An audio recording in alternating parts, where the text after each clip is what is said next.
I thought bringing my dad over to meet my girlfriend's family would be a sweet, casual dinner. Instead, it turned into the most humiliating night of my life and hers. I'm 17. My girlfriend Lily is also 17. We've been together for a little over a year now, and somehow it's still surreal to me that someone like her would want to be with someone like me. She's everything I'm not, kind warm, always knowing the right thing to say. Her family's house is always filled with the smell of cooking soft music playing in the background and the sort of laughter that echoes from the walls. It's like walking into a home that was pulled out of a movie. Not perfect, but safe. My life, it's not like that. My parents divorced when I was 10. I live with my mom most of the time, but my dad and I have been trying to reconnect over the past year. It's complicated. He's not a bad guy, not really.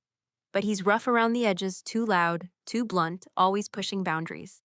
He jokes about things that make people uncomfortable, doesn't really read the room, and drinks a little more than he should when he's celebrating. Still, I figured it was time. Lily had invited me to dinner with her family, her mom, dad, and younger brother. When she asked if my dad wanted to join, I hesitated. I really did. But then I thought, maybe it would be good for him. Maybe seeing what a normal, loving family looks like would help. Maybe he'd soften up a bit. Maybe, just maybe, he'd even be proud of me. So I said yes. I told my dad, and he was weirdly excited about it. Said he'd dress up, bring wine, charm the pants off everyone. I should have taken that as a warning. The day of the dinner, I was a nervous wreck. I triple-checked my shirt, ironed it twice, even though it barely had a wrinkle. Lily texted me to say her mom was making lasagna, my favorite, and her dad had just picked up a fresh loaf of garlic bread from the bakery down the street. She said everyone was excited to meet my dad. I wanted to feel excited too, but I couldn't shake the feeling that something was going to go wrong. My dad pulled up 10 minutes late in his big, rumbling pickup truck. When he stepped out, he was wearing slacks and a button-down shirt, better than usual, but I could still smell the faint scent of beer on his breath. He wasn't drunk, but he definitely had a drink. I didn't say anything. I just prayed he'd behave. We drove in silence most of the way. He was humming along to an old rock song on the radio, tapping the steering wheel like he didn't have a care in the world. "You nervous?" he asked as we turned onto Lily Street. "Kind of," I said. He grinned. "Don't be. I'm great with parents. You forget I was a charmer in my day." I didn't forget. I just remembered the aftermath of his charm all too well.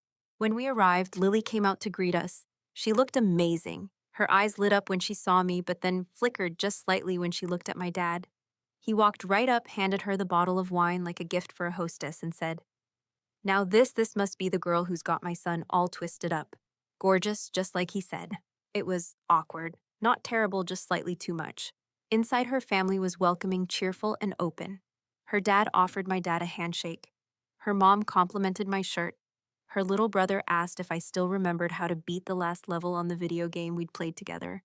It was warm, normal, and for a brief moment, I let myself believe everything might actually be okay. Then came the wine. They weren't heavy drinkers, her family. Just a small pour for the adults while the lasagna cooled. My dad, on the other hand, treated it like a toast. He drained his glass quickly and asked if he could open another bottle. Her dad politely declined. My dad laughed it off. During dinner, he started talking, a lot. At first, it was harmless stories, how I once got gum stuck in my hair at age 5, and he had to cut it out with kitchen scissors. Everyone chuckled. But then slowly the stories turned off. He brought up my mom, how she never knew how to take a joke, how she ran off with a gym rat after the divorce. He said it like it was casual dinner talk. I felt Lily's hand gently touch mine under the table. Then he turned to Lily's dad and said something like, "So you're one of those soft-spoken types, huh? Must be tough keeping the wife and kids in line." The table went silent. Lily's mom gave a tight smile. Her dad just said, "We don't really talk to each other that way in this house." And I just sat there frozen. I wanted to shrink into my chair, to disappear into the wood of the dining table. My ears were burning. I couldn't even look at Lily. But it wasn't over. Her little brother, bless his heart, tried to lighten the mood by saying, "Well, at least we have dessert, right?" And my dad leaned back in his chair and said, "Now that's a smart one. Let me guess, he's the favorite, huh? The golden child. Every family's got one." Her brother looked confused. Her mom looked horrified. I looked down at my plate, my stomach twisting. My dad didn't notice any of it. He was too busy laughing at his own jokes. I don't remember exactly what triggered it. Maybe it was the way Lily's dad clenched his jaw, or the way her mom kept glancing at me, almost like she wanted to ask if I was okay. Maybe it was just the final straw the moment I realized everyone in the room was trying to make this work, except the one person I had brought. My dad reached for the wine bottle again, this time without asking, and poured himself another glass. That's when Lily's dad finally said gently but firmly, "I think that's enough for tonight." My dad chuckled, but there was something sharp in it now. "Oh, come on, man. One more glass, we're all friends here." "I'm serious," her dad replied. "I'm trying to be respectful, but you're making it hard." And then my dad looked at me, just stared, right at me. "What, you gonna let this guy talk to me like that?" "Huh," he said loud enough that Lily's brother flinched. "You gonna sit there and pretend you're too good for me now?" The words hit like a slap. I felt every eye in the room shift toward me. I couldn't breathe. My face was on fire. I looked at Lily. She looked heartbroken. I tried to speak, but my voice cracked.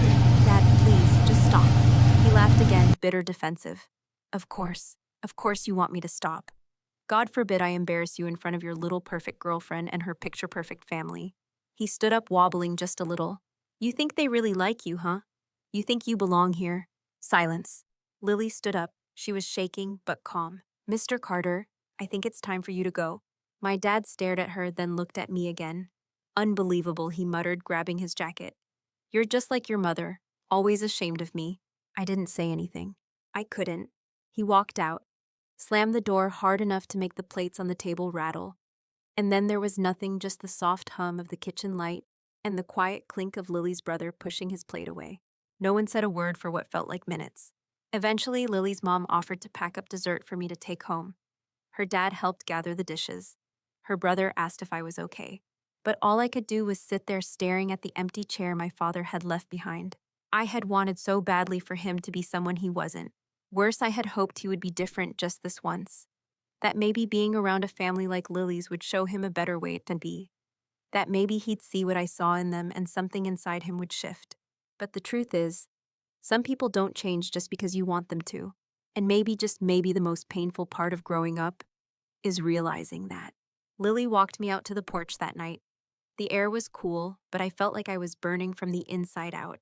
We stood there in silence, just the two of us, under the soft glow of the porch light. She didn't ask me anything, didn't press, just stood by me. Finally, I whispered, "I'm sorry." She shook her head slowly. "You don't have to apologize for him." I wanted to believe that. I needed to, but inside I couldn't help but feel like I'd brought something toxic into her world, like I'd let something ugly stain the edges of something beautiful. "I really thought he'd try," I said, "just once." She looked at me, and there was something in her eyes, this mix of sadness and fierce kindness. Maybe he did. Maybe this is him trying, and maybe that's the problem. Her words didn't feel cruel, they felt honest, and the honesty hurt more than anything else. We hugged tight, quiet. I didn't cry, not then. But something in me cracked open that night, something I couldn't name. A part of me had always carried hope like a secret. Hope that my dad could be better. Hope that I could bring out the good in him. Hope that love, even complicated love, was enough. But what do you do when hope doesn't survive the night? That's a question I still don't have an answer to. I haven't talked to my dad since that dinner. He texted once, didn't mean to cause a scene, but I didn't reply. I didn't know what to say. I still don't. Sometimes I wonder what Lily's parents thought of me afterward. If they saw me as different because of him. If they pitied me. Or maybe they understood. Maybe they saw a kid just trying to break the cycle. I'm still with Lily. She's still patient, still kind. But sometimes I catch myself pulling away just a little, like I'm afraid she'll wake up one day and realize I'm not worth the trouble. And that's the scariest part of all. Because I don't want to become him. But what if that's not something I can outrun? If you've ever had to navigate the weight of a complicated parent, if you've ever felt caught between love and disappointment, you're not alone. Share your thoughts in the comments. I'd really love to hear your stories. And if this resonated with you, consider liking the video, subscribing, and sharing it with someone who might need to hear it too. Sometimes the hardest stories to tell are the ones that help others feel seen. Thanks for listening.